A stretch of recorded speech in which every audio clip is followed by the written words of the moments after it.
오늘은 하나님의 마음에 합한 생활, 성경적인 재물관과 헌금이라는 제목으로 함께 말씀을 나누게 됩니다.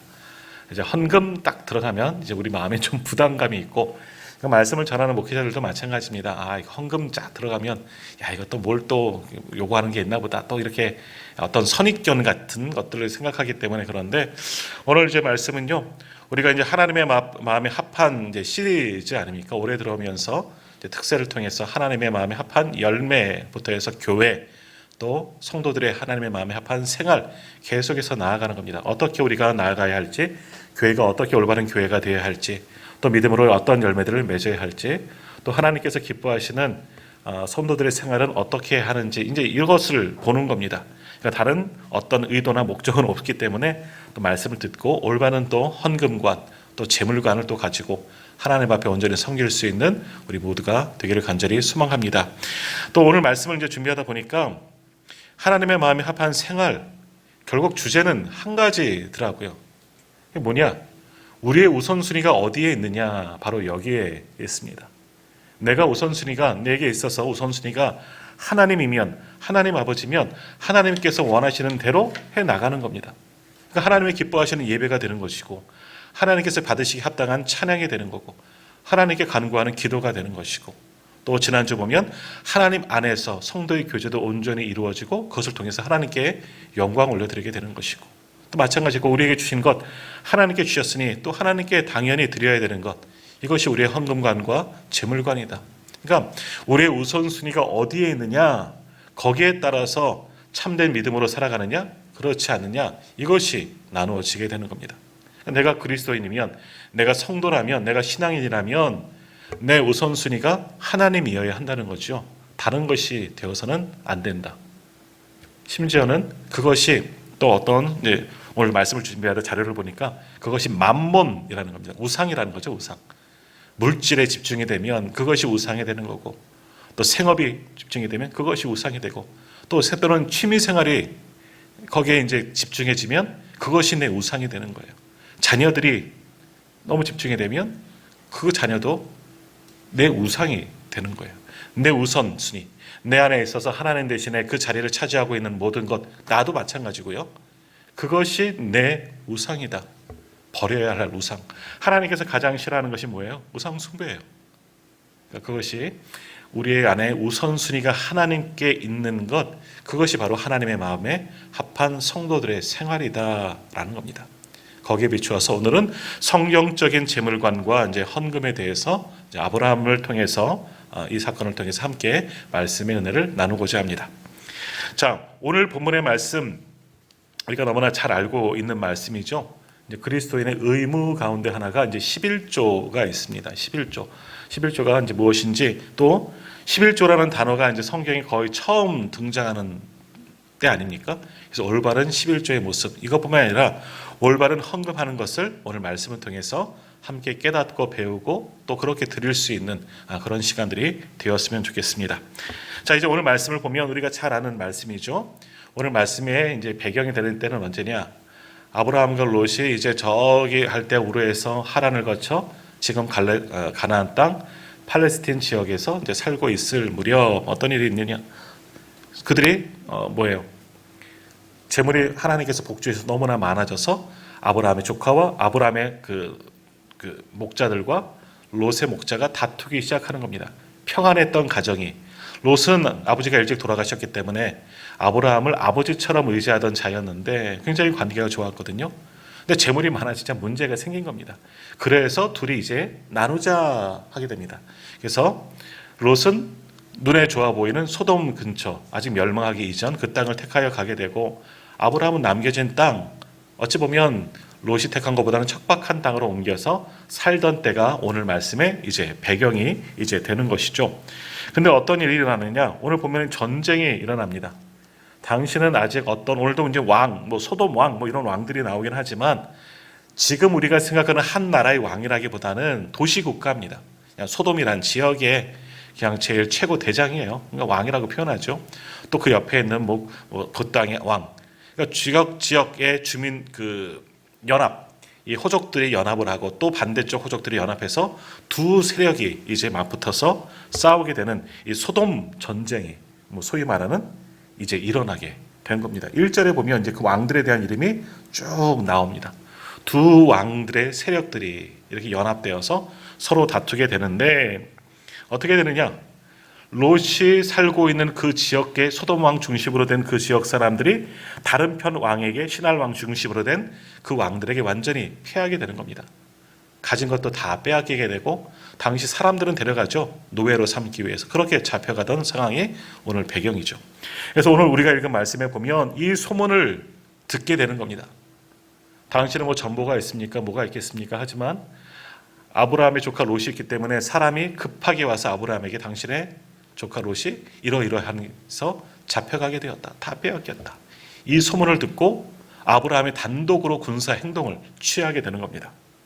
그러니까 14절에 보면 318명, 집에서 훈련하던 자, 훈련된 자라고 말하잖아요. 이들은 용사예요. 그냥 어찌 보면 사병입니다. 사병. 우리로 말하면 그냥 노예, 종 이런 정도가 아니라 집에서 훈련된 자, 칼을 좀 쓸 수 있는 자들이에요. 무사들이에요. 집에 이 정도 있으면 잘 사는 집안 아니겠습니까? 이 칼 쓸 수 있는 무사들만 300명이 넘는데 그럼 거기에 딸린 식솔들 또 종들 이런들 하면 아브라함 일가가 얼마나 한 고을의 권세 정도 있을 것 같아요. 아무튼 그래도 왕의 권세, 지금의 왕 같은 정도는 아니어도 아무튼 왕들의 연합한 세력과 아브라함의 세력은 굉장히 비교가 되는 겁니다. 그런데 자신의 조카가 잡혀갔다는 이야기를 듣고 이 318명을 거느리고 거기를 쫓아가서 결국은 그 상대방 세력을 다 무너뜨리고 승리를 거두고 롯과 재물들을 되찾아오게 되는 것이 오늘 말씀의 배경이 되는 겁니다. 그렇게 승리를 하고 이제 조카와 함께 재물들을 가지고 돌아오는데 어떤 일이 일어납니까? 살렘 왕이자 제사장인 이 멜기세덱이 아브라함 앞에 나타나고 하나님의 이름으로 아브라함을 축복합니다. 이 전쟁의 승리가 하나님께서 당신과 함께 하셨기 때문에 가능한 거다. 그건 사실이에요. 318명이라고 하지만 상대방 전력은 훨씬 더 많았을 겁니다. 한 대여섯 나라가 연합하였기 때문에 이들의 세력은 아브라함 한 가정보다는 훨씬 더 많고 사실은 군사들도 무기들도 저쪽이 훨씬 더 많았는데 아브라함이 이긴 건 뭐예요? 하나님이 그와 함께 하셨다. 이건 아브라함도 느꼈던 것일 거예요. 그래서 멜기세덱을 만나게 되고 아브라함이 하나님으로 말미암아 승리하게 되었다. 그리고 함께 하나님을 찬미하고 예배하게 되죠. 그래서 아브라함도 자신이 얻은 전리품 가운데 10분의 1을 멜기세덱의 거룩한 제사장 멜기세덱에 바치게 됩니다. 하나님께 11조를 드리게 되는 것이죠. 자, 이 이야기에서 우리가 발견할 수 있는 이제 헌금의 원리, 11조뿐만이 아니라 우리가 드려야 할 헌금의 원리가 바로 이 사건을 통해서 얻을 수가 있다라는 겁니다. 자, 첫 번째 넘기시겠습니까? 네, 헌금의 원리 계속 넘기세요. 헌금의 원리 첫 번째 뭐냐? 헌금은 하나님께서 우리에게 베푸신 일에 대한 찬양과 감사를 표현하는 것입니다. 헌금은 그래요. 하나님께서 우리에게 베푸신 일에 대한 찬양이 있고 감사가 있는 거예요. 이거를 하나님께 드리는 것이 물질로 표현해서 드리는 것이 헌금이라는 겁니다. 아브라함은 자신의 승리가 단순히 내 사병들이 훈련을 잘 받아서 내가 전쟁에 능해서 아니에요. 하나님께서 이기게 하여 주셨다는 것을 확신한 거죠. 하나님께서 나와 함께 하셨기 때문에 내가 이길 수 있었다는 것을 확신한 겁니다. 그래서 하나님께 대한 감사의 마음으로 멜기세덱 하나님의 거룩한 제사장에게 그 예물을 하나님께 드린 겁니다. 그것이 11조의 전통이 되어지는 것이죠. 그래서 창세기 14장 20절에 보면 넘겨주세요. 창세기 14장 20절 같이 한번 읽겠습니다. 시작. 너희 대적을 내 손에 붙이신 지극히 높으신 하나님을 찬송할지로다 하매 아브라함이 그 얻은 것에서 10분의 1을 멜기세덱에게 주었더라. 아멘. 내 대적을 내 손에 붙이신 하나님을 찬양하였다. 이 승리의 원인은 하나님이다. 이것을 깨닫고 아브라함은 나를 이기게 하신 하나님, 또 롯 가정을 무사히 구출하게 하신 하나님께 감사와 찬양으로 영광을 올려드린 것이 11조의 정신이다. 헌금의 정신이 되었다라는 겁니다. 그러니까 하나님 헌금은 뭐예요? 하나님께 대한 감사의 마음과 찬양이 담겨진 겁니다. 단순히 하나님이 없으셔서 궁핍하셔서 우리가 드린 예물이 필요한 게 아니에요. 우리 잘 아시겠지만 하나님께서 우리가 많은 것을 드린다 하든 뭐 이 땅의 가장 최고 부자가 자신의 전 재산을 드린다 하든 그것이 하나님 앞에 얼마나 되겠느냐. 이 온 우주와 만물을 다스리는 하나님 앞에 지극히 작은 것, 먼지와도 같은 것뿐밖에 되지 않는다는 겁니다. 우리들이 드린 것도 마찬가지죠. 내 딴에는 최고의 정성을 드리지만 정말 액수라를 보면 하나님 편에서는 기극이 가장 작은 거예요. 근데 그것을 받으세요. 왜? 거기에 무엇이 담겼기 때문에 드리는 자의 마음, 감사의 마음, 하나님께서 내게 주셨습니다. 하나님의 은혜입니다. 깨닫고 감사하는 마음으로, 찬양하는 마음으로 하나님께 올려드린 것이기 때문에 이 헌금은 하나님께서 기뻐 받으시는 예물이 된다라는 겁니다. 자, 두 번째 넘겨주세요. 두 번째, 헌금하는 마음은 자신이 재물에 얽매여 있지 않다는 선언과 연결되어 있다라는 거예요. 내가 하나님께 예물을 드린다는 것은 나는 재물에 매여 사는 사람이 아닙니다. 하나님의 은혜로 사는 사람들입니다. 이것을 이야기하는 거예요. 이제 오늘 말씀에 보면요, 이제 이런 경우가 있어요. 아브라함이 전쟁을 통해서 롯을 되찾아옵니다. 롯이 빼앗겼던 모든 것도 빼앗아 오고 또 전리품까지 가지고 돌아오게 합니다. 승리자들이 취하는 것이죠. 근데 그때 어떤 일들이 있느냐? 소돔 왕이 나타납니다. 소돔 왕도 이 롯 편에서 함께 싸웠겠지만 소돔 왕도 자기의 것을 다 잃었어요. 많이 빼앗겼을 거예요. 근데 어떤 이야기를 하느냐? 아브라함에게 아브라함 때문에 이겼기 때문에 사람만 내게 달라. 사람만. 자기의 사람도 있겠지만 여기에는 적들에게서 사로잡은 사람들. 그러니까 사람은 내가 사용하겠으니 사람은 달고 모든 재산은 아브라함 당신이 가져가시오. 당신이 수고한 전리품이니까 당신이 가져가시오라고 그렇게 이야기한 겁니다. 그러니까 지금 아브라함이 얻은 전리품 상당량이었을 거예요. 원래 가지고 있던 것들 또 적들이 가지고 있던 것을 다 빼앗아 갖고 전리품으로 가지고 왔기 때문에 상당한 양의 재물을 가지고 온 겁니다. 근데 소돔 왕은 나 줄 필요 없어요. 당신 때문에 승리했으니까 당신이 다 가지고 사람만 놔주시오 라고 이야기를 한 겁니다. 근데 아브라함이 뭐라고 얘기하느냐? 나는 이것으로 인해서 재물에 얽매여 있는 사람이 아니다. 오늘 창세기 14장 23절 한번 넘겨주시겠습니까?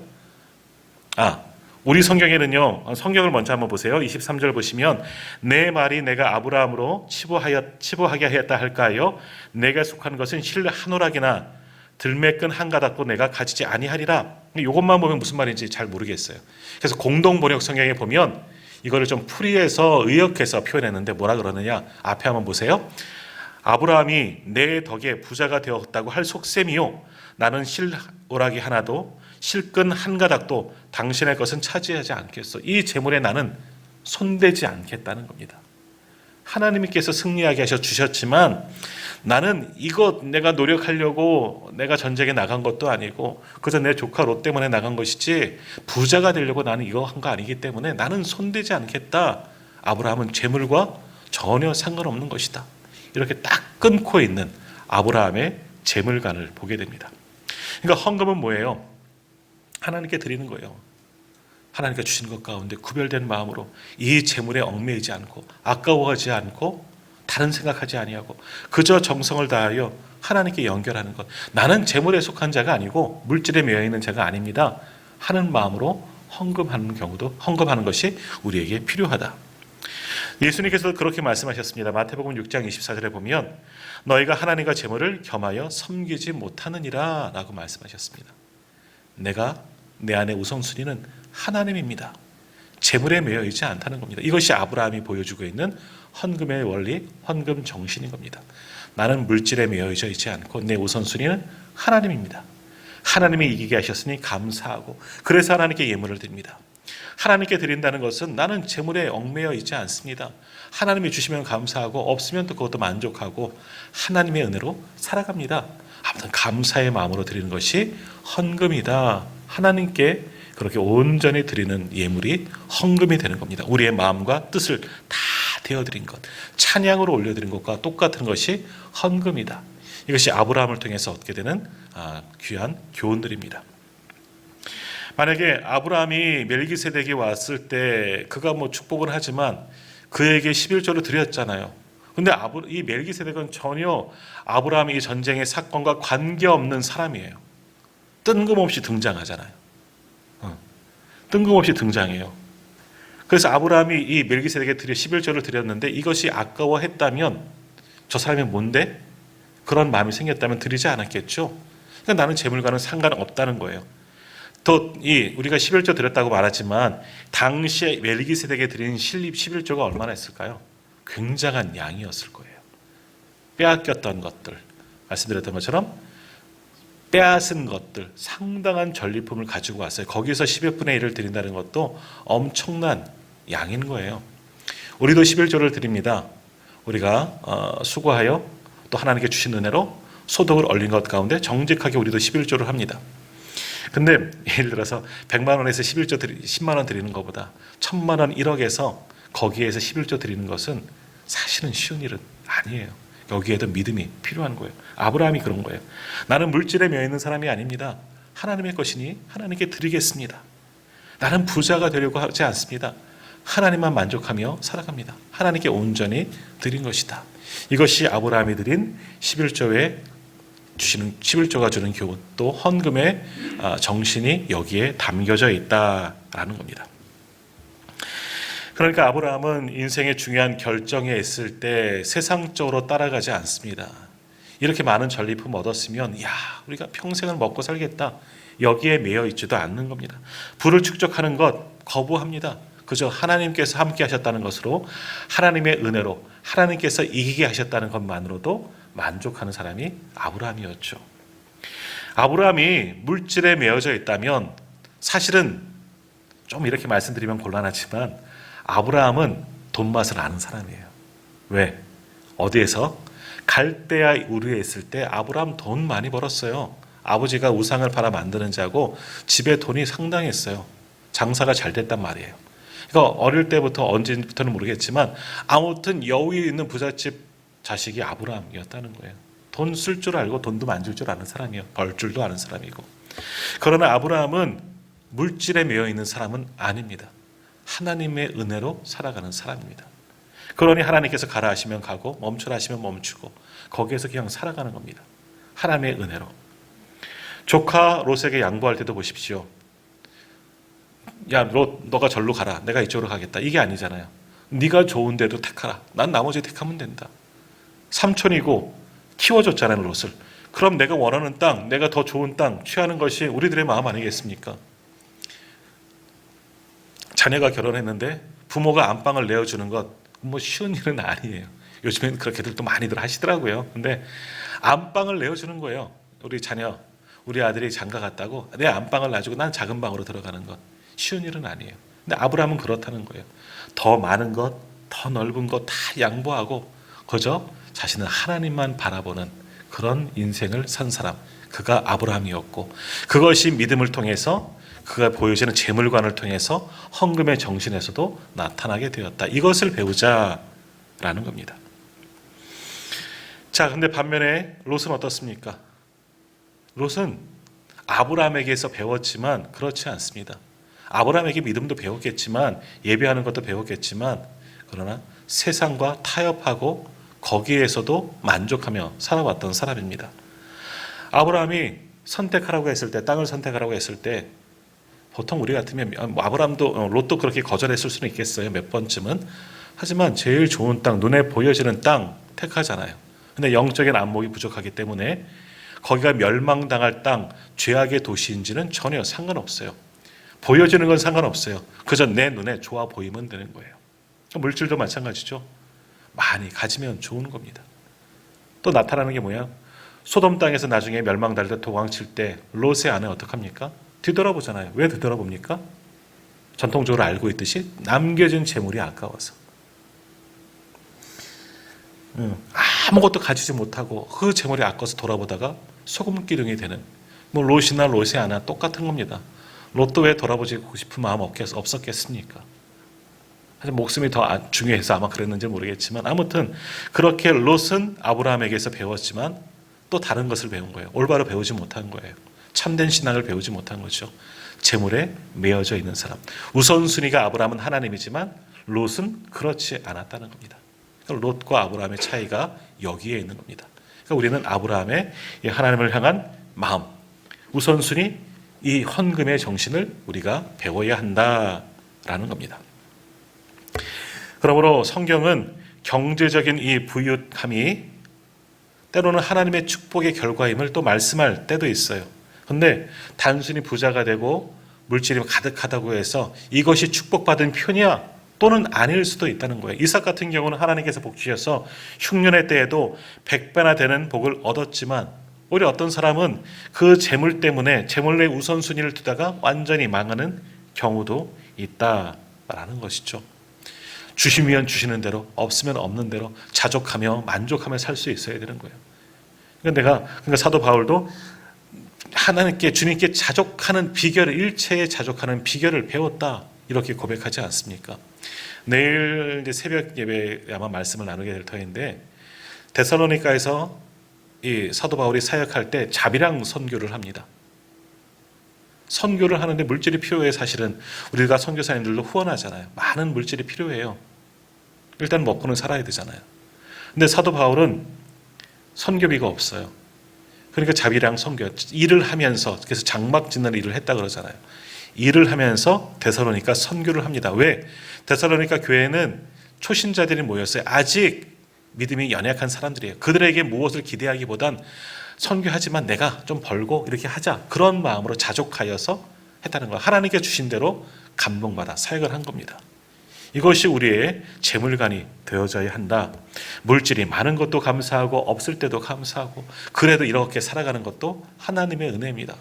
받은 대로 하나님께 드릴 수 있는 것, 그것이 우리들의 재물관이 되어져야 한다라는 겁니다. 많이 가졌다고 복이냐?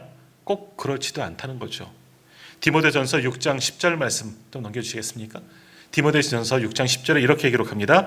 돈을 사랑함이 일만 악의 뿌리가 되나니 이것을 탐내는 자들은 미혹을 받아 믿음에서 떠나 많은 근심으로써 자기를 찔렀도다 라고 말씀합니다. 내 우선순위가 재물에 매어져 있다면 오히려 그것이 일만 악의 뿌리가 된다. 나를 죄 가운데 거하게 만들 수도 있다는 겁니다.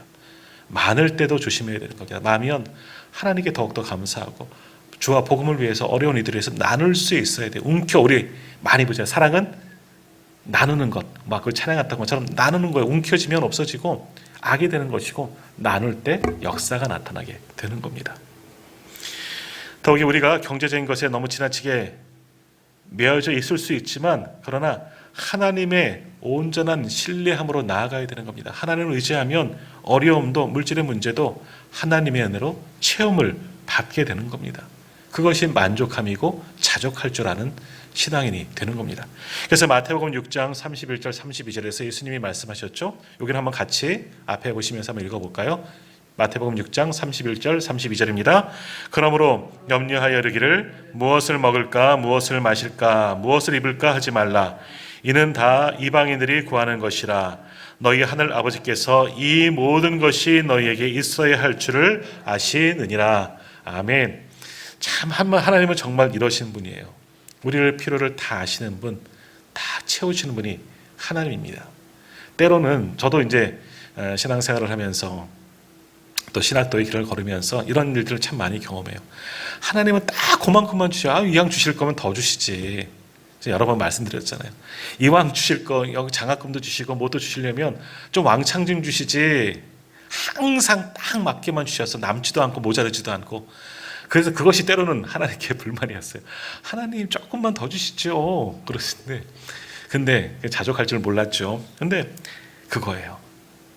날마다 정확하게 채우신 하나님, 우리의 필요를 아시기 때문에 필요한 거 채워주셔요. 내일의 필요 염려하지 말아야 돼요. 왜? 내일은 내일 또 하나님께서 채워주실 것이니까. 근데 이러한 믿음이 우리에게 없다는 것이죠. 주옵소서, 주옵소서. 오늘도 주고 내일도 주고 그냥 많이 주옵소서.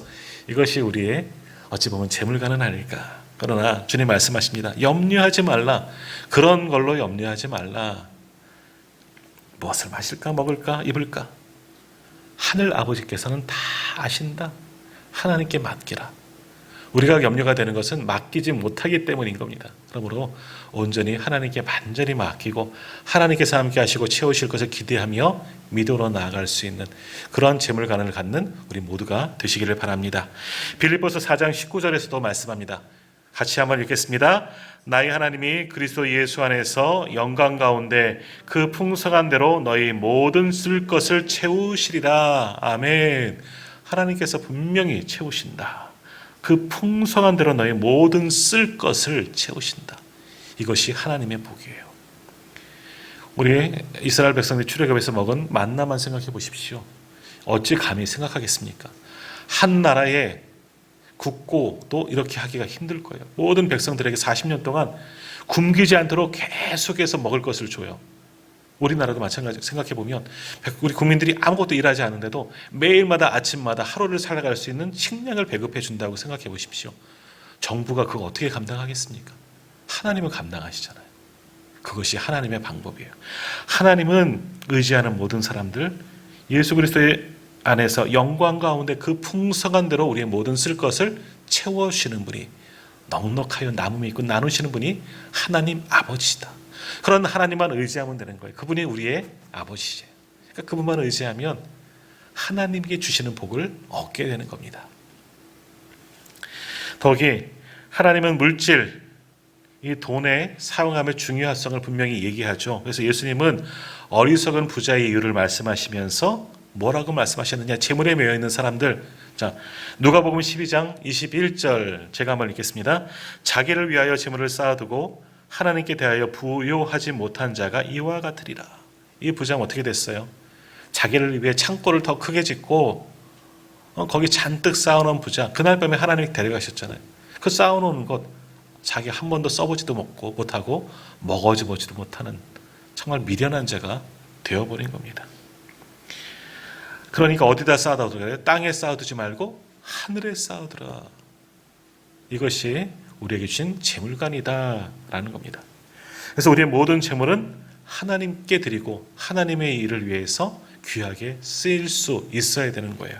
그래서 마태복음 6장 20절에 이렇게 말씀합니다. 여기서 제가 읽겠습니다. 오직 너희를 위하여 보물을 하늘에 쌓아두라. 거기는 좀이나 동록이 해하지 못하며 도둑이 구멍을 뚫지도 못하고 도둑질도 못하느니라. 아멘. 하늘나라에 쌓아두라. 지금 읽은 말씀들이 그리스도인의 재물관이 되는 겁니다.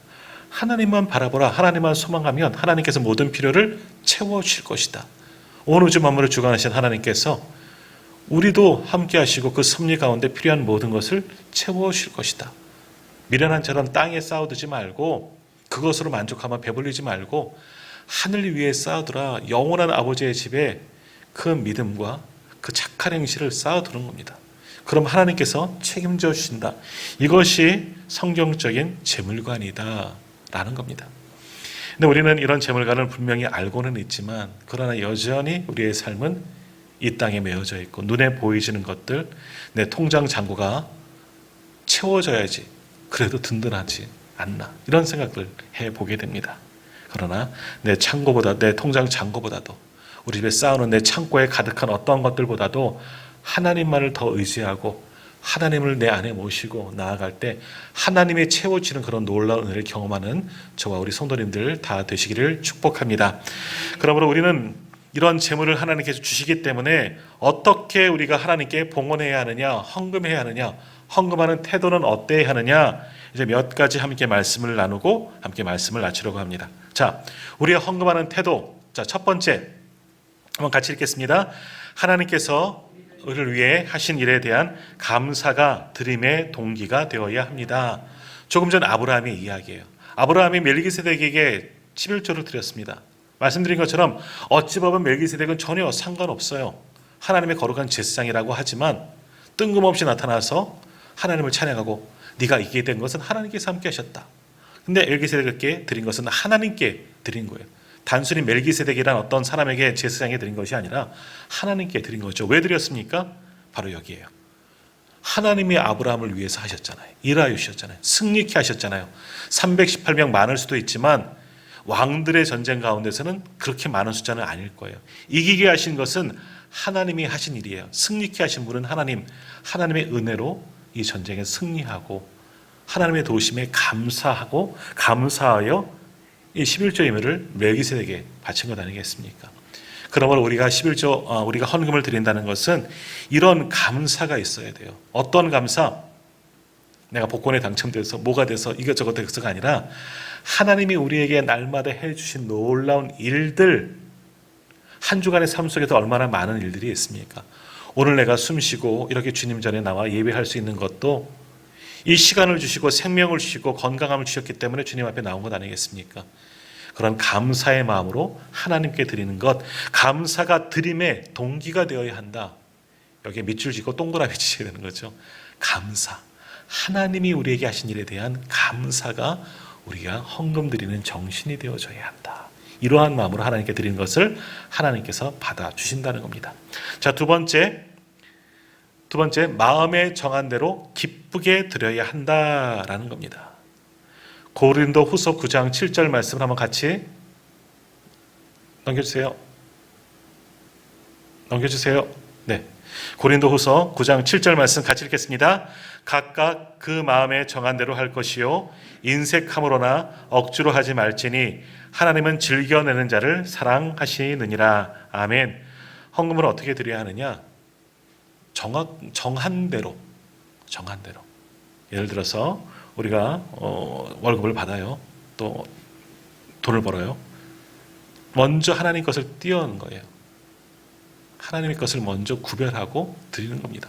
남는 것 드린 것이 아니라 정한 대로 우리가 작정한 거죠. 우리도 헌금함에 각자를 작정하시는 게 있잖아요. 성기헌금도 있고 건축헌금도 있고 11조는 수입에 왔다 갔다 하시겠지만 그럴 수도 있지만 정한 대로 정확하게 하나님께 드려야 하는 겁니다. 각자 목적에 맞추어서 정한 대로 억지로 하지 말고 인색함으로 하지 말고 즐거운 마음으로. 때로는 이 11조를 내면서 헌금을 드리면서 막 벌벌 떠시는 분들이 있어요. 하지만 정확하게 정한 대로 드리는 것을 하나님께서는 기쁘게 받아주신다. 여기 계신 분들이 그렇게 드리고 계시겠지만 이것이 헌금의 정신이라는 겁니다. 마음에 정하고 먼저 하나님의 것을 드리고 또 그렇게 드릴 수 있는 우리 헌금함이 되어져야 한다라는 겁니다. 그러기 위해서 또 세 번째 어떻게 해야 되느냐? 사람의 눈을 의식해서는 안 된다라는 겁니다. 누구에게 보이려고 할 필요도 없다는 거죠. 많이 드릴 수 있으면 많이 드리는 것도 감사하지만 적게 드린다고 막 눈치를 보면서 아무도 알지 못하게 드릴 필요도 없다는 겁니다. 전에 제가 알고 있던 이제 지금 목사님이시지만 우리 같이 교육 전수할 때 이제 그런 이야기를 하셨어요. 자기는 헌금할 때 영락교회 출신이신데요. 항상 무명으로 헌금을 하신대요. 하나님께만 드리는데 하나님만 아시면 되지. 조금 드려서 무명으로 드린 것이 아니라 이분은 이제 목회자가 되시기 전에 신학교 오시기 전에 이 IT 전문가여서 세상에서도 엄청나게 많이 사실은 연봉을 받으셨던 분이에요. 그러니까 하나님께 정말 정직히 하면서 굉장히 많이 드렸는데 이것이 자랑이 되지 않기 위해서 자기는 무명으로 하나님께 헌금한다. 근데 즐거이 드린다는 거예요. 근데 그렇게 드리는데도 하나님께 그 다음 달은 더 채워주시고 이런 이야기를 듣게 된 겁니다. 저는 계속 다른 일 하지 못하고 교육자만 해서 이렇게는 하지 못해봤지만 그러니까 사람들의 눈을 의식할 필요도 없고 많이 냈다고 자랑이 될 필요도 없고 그저 하나님께서 기쁘듯이 받으시도록 정확한 대로 내 정직하게 하나님께 드리는 것 하나님께서 다 보시고 기뻐하신다. 예전에는 그랬어요. 저희 어렸을 때도 저희 모교회 목사님도 여러 가지 이유가 있겠지만 헌금함을 이렇게 딱 받으면 앞에서 한 사람씩 11조 아무개 다 이렇게 감사헌금 아무개 이걸 다 하셔야지 기도가 그다음 들어가시더라고요.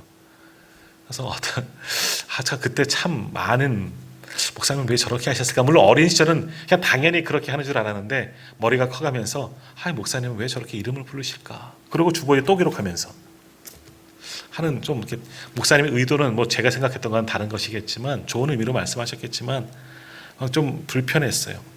근데 다 알려지든 안 알려지든 사람에게 중요한 것이 아니라 하나님께 정확하게 드리는 것 하나님께서 그것을 기뻐하신다는 겁니다. 그래서 마태복음 6장 1절 넘겨주세요. 마태복음 6장 1절 같이 읽겠습니다. 사람에게 보이려고 그들 앞에서 너희 일을 행하지 않도록 주의하라. 그리하지 아니하면 하늘에 계신 너희 아버지께 상을 받지 못하느니라. 아멘. 이거는 헌금만이 아니라 헌신도 마찬가지예요. 우리가 하나님께 봉헌을 하고 예배를 하고 헌신을 할 때 무엇을 하냐, 사람을 의식해요. 근데 이것을 할 필요는 없다는 겁니다. 사람 때문에 사람에게 보이려고 할 필요 없고 하나님에게 그래서 보이든지 보이지 않든지 정직하게 하는 것이 중요한 것이다. 이거는 뭐 헌금만이 아니라 우리 헌신도 마찬가지라는 겁니다. 그렇게 하나님께 드리는 자들 하나님께 상급을 받게 될 줄 믿습니다. 자, 네 번째, 헌금을 또 어떻게 드려야 하느냐? 최선을 다해서 드려야 합니다. 최선을 다해서. 우리는 그저 우리에게 주는 물질, 내가 열심히 수고해서 벌은 건 내가 했기 때문이 아니라 하나님께서 주시는 거예요. 할 수 있도록 능력과 여러 가지를 만들어 주셨거든요. 그러니까 물질에 대해서는 우리는 청직이에요. 그냥 관리하는 자예요. 하나님께서 우리에게 맡겨주시는 거예요. 우리 자녀들도 마찬가지인 거고. 그래서 어떤 마음으로 해야 되느냐? 디모데전서 6장 17절에서 19절 조금 깁니다. 한번 같이 읽도록 합니다. 디모데전서 6장 17절에서 19절 같이 읽겠습니다. 내가 이 세대에서 부한 자들을 명하여 마음을 높이지 말고 정함이 없는 재물에 소망을 두지 말고 오직 우리에게 모든 것을 후히 주사 누리게 하시는 하나님께 두며 선을 행하고 선한 사업을 많이 하고 나누어 주기를 좋아하며 너그러운 자가 되게 하라. 이것이 장래의 자기를 위하여 좋은 터를 쌓아 참된 생명을 취한 것이니라. 아멘. 하나님께서 맡겨주신 것이니까 후히 주셨으니까 하나님께 두어라. 하나님께 드리고 또 하나님께서 맡긴 사람들과 선한 사역에 귀하게 사용할 수 있는 물질관, 헌금관이 되어져야 하는 겁니다. 인색하게 하지 말고 최선을 다해서 하나님께 드리라는 거예요. 초대교회 성도들은 정말 힘에 지나도록 고린도 후서에 보면요, 헌금에 대한 말씀이 나오는데 예루살렘 교회가 이 가난해서 흉년이 들어서 많은 사람들이 어려움에 처하니까 교회들이 마게도니아에 있는 교회가 하나님께 봉헌하는데 구제헌금을 하는데 힘에 지나도록 했다 표현하고 있습니다. 그들도 사실 가난했거든요. 마게도니아 성도들도 어렵고 힘들어요. 하지만 도운 거예요. 어려운 사람들이 더 도왔다는 거예요. 힘에 지나도록. 그런 것이 헌금의 정신이 되어져야 하는 겁니다. 할 수 있으면 조금이라도 더. 그래서 전에 어떤 분은 내가 소망이 있어요. 자기가 그 교회에서 제일 헌금 최고로 하고 싶은 마음이 그것이 하나님께 주신 마음이라고. 단순히 부자가 되고 그것이 아니라 최선을 다해서 하나님께 헌금하고 싶다고. 그 소망대로 하나님께서 이루어 주시는 겁니다. 우리도 최선을 다해서 하나님께 드리고 또 귀하게 나누며 섬길 수 있는 그런 헌금관, 재물관이 있어야 되는 겁니다. 자, 마지막으로 5번. 헌금의 많고 적음은 헌금을 드리고 내게 남아있는 양으로 결정됩니다. 참 이거는 참 이해가 좀 되게 어렵죠. 이거 어떤 예를 말씀하는 거냐? 한번 말씀을 보세요. 마가복음 12장 44절 넘겨주세요. 같이 읽겠습니다.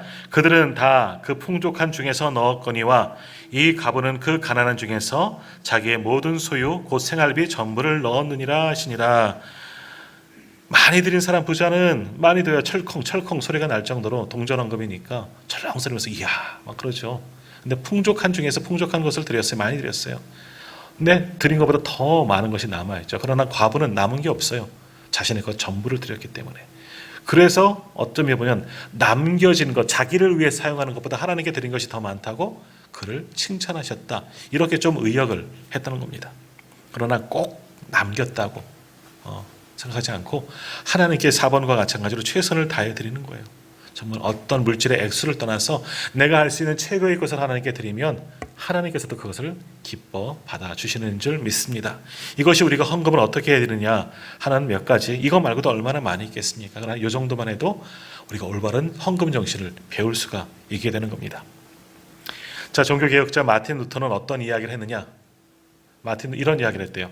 사람에게는 세 가지 회심이 필요하다. 가슴의 회심, 정신의 회심, 그리고 지갑의 회심이다. 하나님 앞에 가슴의 회심, 죄를 고백하는 거죠. 그리고 정신의 회심, 내 의식도 생각도 하나님께 가지 못하는 것, 우선순위 아닌 것을 회개해야 된다. 또 내 지갑도 회심해야 된다. 하나님께 오늘 이 말씀처럼 할 수 있는 대로 최선을 다하여 드릴 수 있어야 한다. 또 감리교회 창시자 존 웨슐리 어떤 이야기를 했느냐, 이렇게 그리스도의 재물관에 대해서 이야기하는 대로 할 수 있는 대로 벌라, 할 수 있는 대로 저축하라, 할 수 있는 대로 주라, 하나님께 드리고 어려운 이들에 의해서 사용하라는 거예요. 할 수 있는 대로 최선을 다해서 수고해서 벌고 나누고 섬기라, 하나님께 드리라. 이것이 기독교인의 재물관과 헌금 정신이 되어져야 하는 겁니다. 오늘 우리도 이러한 마음으로 하나님께 주신 것 많이 받든 적게 있든 그것이 중요한 것이 아니라 오늘 내게 필요한 대로 주시는 것은 하나님이십니다. 거기에 만족하고 하나님께 즐거이 또 드릴 수 있는 그런 우리가 되기를 소망합니다. 이런 이야기가 있어요. 예배를 드리는데 헌금 시간이 되었습니다. 이제 교회를 얼마 오지 않은 젊은 세대기 헌금 시간이 되니까 우리는 뒤에도 헌금하지만 이제 바구니를 돌리는 경우들이 많이 있잖아요. 그래서 헌금을 하는데 아직 믿음이 연약한지라 1,000원짜리 한 장을 내려고 이제 가방을 딱 열지도 못하고 가방 안에서 이제 뒤적뒤적 지갑을 열면서 잘 안 보이지만 어디쯤에 내가 돈을 놓은지 알잖아요. 뒤적뒤적 하면서 탁 꺼내는데 5,000원이 잡힌 거예요. 다시 넣어서 또 뒤적뒤적 하는데 5,000원이 잡혀요. 계속 몇 번 했는데 계속 5,000원짜리만 나오는 거예요. 1,000원짜리 해야 되는데 근데 헌금 차례가 이제 순서 바구니가 앞에까지가 온 거예요. 그래서 마지막으로 한 번 더 짠 꺼낸 또 5,000원인 거예요. 어쩔 수 없이 헌금을 넣은 거예요. 사람들이 다 보고 있잖아요. 뒤쪽에서 뭐 하나 할 거예요. 막 뒤적뒤적 뭐 잠깐 보면서 하니까. 그래서 5,000원을 헌금을 했어요. 근데 이분은 그렇게 헌금해 놓고 야, 내가 헌금 많이 했다 이런 자부심이 좀 생겼나 봐요. 하고 싶어서 한 것도 아니잖아요. 1,000원 드리고 싶었는데 5,000원을 드린 거잖아요. 어쩔 수 없어서 드렸는데 끝나고 친한 권사님에게 이렇게 이야기를 했대요. 권사님, 제가 이래 갖고요. 하나님께 5,000원이나 드렸다는 거예요. 막 그러지 않으려고 그랬는데 계속 하나님께 잡히게 하셨나 봐요. 그래서 5,000원을 하나님께 드렸어요. 뭐 자랑하듯이 이렇게 얘기를 했습니다. 권사님이 뭐라고 하셨느냐?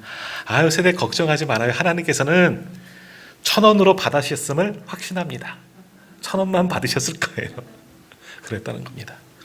우리의 마음 하나님께 어떤 마음으로 드리겠습니까? 오늘 계신 성도님들은 정말 열심으로 또 하나님께 헌금도 하시고 또 주를 위해 헌신하지만 즐거운 마음으로, 기쁜 마음으로, 또 자족하는 마음으로 주신 것 가운데 정직하게 정한 대로 그렇게 드림을 통해서 또 하나님께 칭찬을 받고 또 하나님께서 그러한 사람들 분명히 책임져 주십니다. 더 많은 것으로. 바라기는 우리 교회에서 최고로 헌금하시는 분들 다 되시기를 축복합니다.